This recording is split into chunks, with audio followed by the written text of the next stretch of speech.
Republican Congressman Andy Biggs of Arizona, member of the House Judiciary and Oversight Committees, joins us now. He's also a Republican candidate for Arizona governor. Thank you much for talking to us today. This is crazy. First of all, the military isn't getting paid, and the Democrats know it. And now they're going to wait until the holiday is over on Tuesday to vote for a 9th time. What's it going to take for the Democrats to come to the table? Well, quite frankly, it's going to take pressure from the American people. I think that a lot of federal employees, Julie, are Democrat by nature. They surround the district.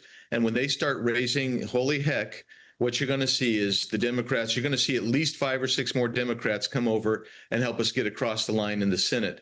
But don't forget, this is the exact same language and bill that they voted on just 6 months ago. And that's infuriating to me to watch the damage it's doing, because it isn't just that the employees aren't getting paid. Don't forget, you've got people, small business loans can't get processed. You've got people that need the flood insurance processed.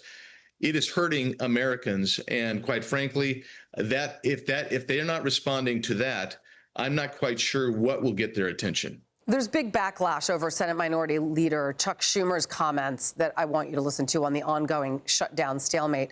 Schumer said, quote, "Every day gets better for us. It's because we've thought about this long in advance, and we knew that health care would be the focal point on September 30th, and we prepared for it. Their whole theory was threaten us, bamboozle us, and we would submit in a day or two." The White House is pouncing because of that. Chuck Schumer just said the quiet part out loud, and I quote, "Democrats are gleefully inflicting pain on the American people. No matter what Chuck Schumer thinks, Americans struggling is not good, and the Democrats must stop inflicting this pain on them and reopen the government now." Schumer, by the way, then tried to clarify those comments. Listen to this on the Senate floor. Every day that Republicans refuse to negotiate to end this shutdown, the worse it gets for Americans, and the clearer it becomes who's fighting for them. Each day, our case to fix health care and end the shutdown gets better and better, stronger and stronger. It all comes a day, by the way, after Schumer released a new video blaming Republicans for the shutdown and vowing this.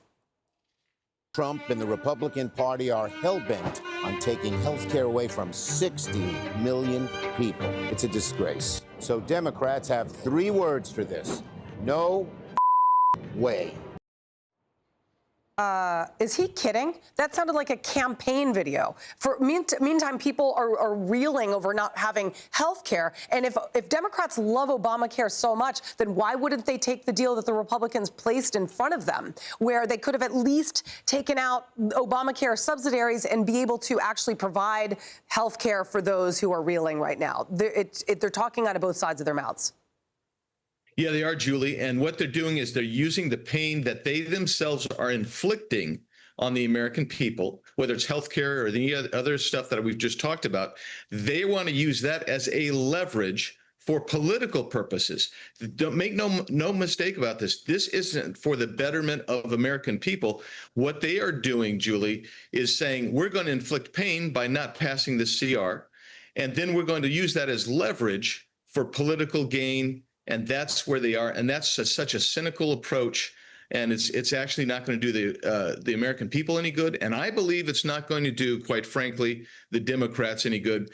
And really, what needs to happen is they need to come to the table and just say, we're going to vote this thing out, and then if negotiation is the next step, then that's when they begin their negotiation. But stop the pain and quit using it as leverage for political purposes.